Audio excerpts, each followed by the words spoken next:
All the patients in this room, all the feet that you see, they all have COVID. The frustrating thing about all of this is it really just feels like it's too little too late. Like we knew it was coming. How is it? Hell. Biblical. I kid you not. People come in, they get intubated, they die, the cycle repeats. You overwhelmed? Yeah, the system's overwhelmed all over the place. A lot of people come, they not really survive, they expire, and you put the same machine on another person. There you see doctors on the front lines in New York City from multiple hospitals describing what is going on in the hardest hit place in the country right now. Elmhurst Hospital in Queens has become, in many ways, the epicenter of the coronavirus outbreak. An ER doctor there wrote a piece in The Atlantic, and I want to read now a portion of it for you. Quote, "Our ventilators are almost all in use. The ICUs are at capacity. Our hospital has already received extra vents here and there from other hospitals in the region that can spare them, but those few additions are merely a stopgap. Will we soon have patients sharing vents? These COVID-19 patients have delicate lungs, which makes vent sharing far more dangerous. Nevertheless, we've already started studying the mechanics of how to make this happen as a last-ditch effort." Other doctors there comparing it to war, saying it's like a tidal wave, and also saying they know true horrors are coming. And at a Brooklyn hospital center, staff saying they're in, quote, disaster mode. Though their own words. That hospital, it set up a tent outside to see the hundreds of potential new cases showing up every day. And this is far from just a New York problem. In Boston, more than 150 hospital employees have tested positive. In Michigan, nurses are saying they don't have the proper masks and they're running out of protective equipment.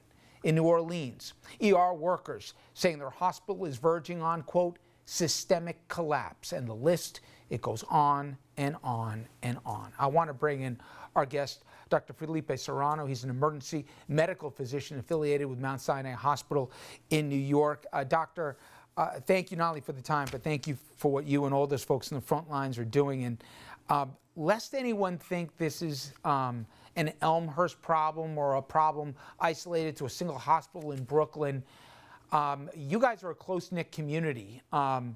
And you're hearing that hospitals across the city, across the boroughs, they're encountering the same thing, correct? Yeah, Richard, thank you for having me. And yes, this is not just an Elmhurst or a Brooklyn problem. This is a New York City, this is a New York State, this is a U.S., this is a world problem. And we are obviously struggling the most here, but this is not the end.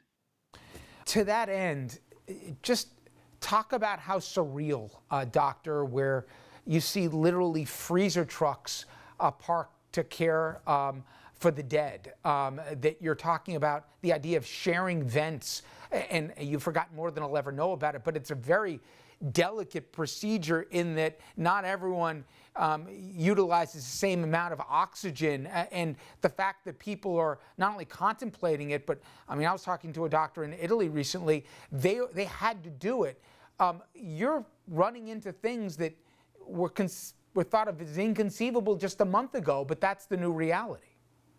Yeah, this is unprecedented. We've never seen this before, right? I think the issue of using vents for multiple patients is more of a thought exercise, or has been more of a thought exercise in the past, but now we're coming to the reality of it. And like you said, it is a delicate situation. So it's definitely surreal. It's sometimes, emotionally exhausting, physically exhausting to just see sick patient after sick patient, where we don't have very many options, right? There's no medications to treat them. So all we can offer is supportive therapy, oxygen, ventilation. But once we start running out of that, we're going to be out of options. And doctor, there's so much we don't know about the virus, but a month ago we were led to believe that while this was going to be deadly, it was going to affect almost exclusively the aged or those with immune compromised situations. You're seeing a lot of young people in the emergency rooms and the ICUs, correct? Yeah, and that's the scary part, right? I think that for most diseases out there, the elderly and the ones who are have multiple medical problems, they tend to be the sickest ones, and in the ER and the ICUs, we're used to that.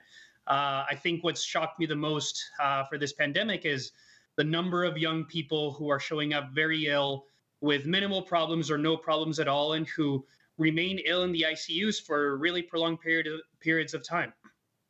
Doctor, I'm both close to and have family involved in medicine, and one of the things that always strikes me is the collective calm nature, especially with people who deal with triage and people who deal with trauma cases, ER. But the amount of people who have seen horrible things in their careers that have been so shaken to tears, these are not people who are faint of heart, but describe some of the reactions you're seeing from colleagues. And again, and I'm not trying to be morbid here, but by all the modeling, we're at the very beginning of this in New York. This could have 2, 3, 4 weeks before we've seen the worst of it potentially. Talk about just how devastating emotionally this has been for the medical community that's seeing what's coming through their doors every day. No, you're right. That is the trickiest part for us of dealing with the situation, is sort of staying strong in the moment and staying strong for one another. We're seeing colleagues fall to the disease. We see nurses in the ICU. We see physicians that are being admitted very sick. And it makes you think, this could be us, and we're right there in the front lines. And additionally, seeing everybody who's coming in sick, I see patients who come in, and I'm hoping this is the one patient that is going to be okay, that I get to send home. But the reality is so many of them have complications that we're just putting patients in the hospital who in other situations never would have been. It is emotionally draining. And as you know, the national conversation is also centered on this. So, it's COVID all day and COVID in the hospital. And that can also be, it's mentally exhausting for all of us. And again, one element of this is you don't have the family waiting there that brought them in. They have to be isolated by nature, and the loneliness of those final moments, and that you literally have to pick up the phone and tell someone, sitting at home, the reality to this, I think, only compounds it. I'm not going to drag you into the politics of this, Doctor. By all accounts, most people, I know certainly in our neck of the woods, believe that Governor Cuomo has been as transparent as possible, both in identifying the problem from a long way out and also the unmet needs for what you folks need on the front lines in terms of both equipment and gear. But yet we see these mixed messages as recently as last night, where you have not just the president, but you have people on his medical team saying that the problem is basically being exaggerated and overhyped. As somebody who doesn't deal in theory, but with the reality of what they see, can you dispel the idea that we have more equipment than we need, you don't need any more ventilators, and you don't need more security gear?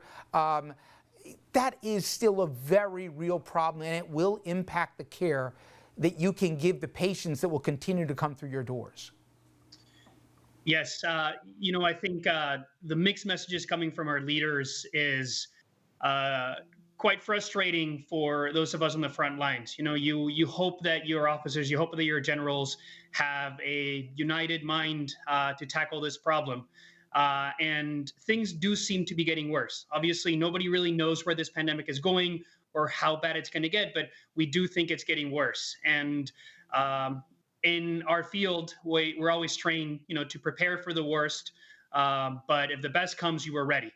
And right now, what Mr. Cuomo is doing is, I think, preparing for the worst, and that's what we really need to do.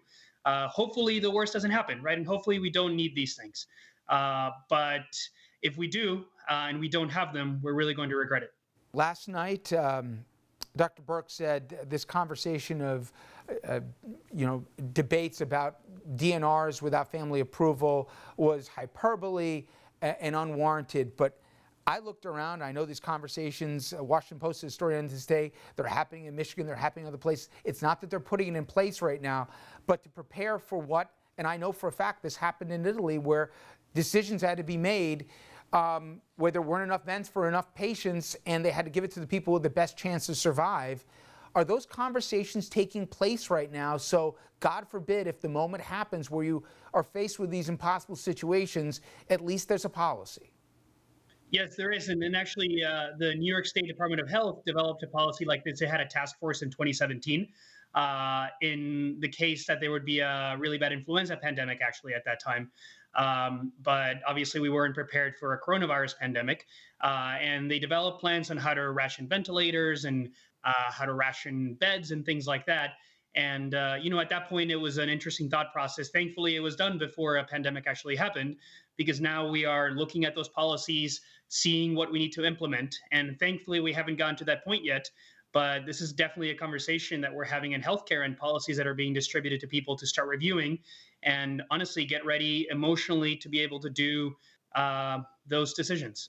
And I'll say, Doctor, as dark as it is, I am so awed by seniors coming out of retirement to join you on the front lines. I saw a story about a doctor who still hasn't gotten to see his newborn child because he's afraid he may bring what he has encountered in the ICU, in front of his wife and his child. People sleeping in the tents in the backyard, even though they're working double shifts because they don't want to possibly infect their loved ones. This goes for the nurses as well as the doctors. It's just amazing. And when we finally get to the other side of this, I know there'll be an appreciation for the medical field like there hasn't been enough of. But I appreciate everything you're doing. I also appreciate the time you gave us tonight. Thank you. Thank you very much, Richard.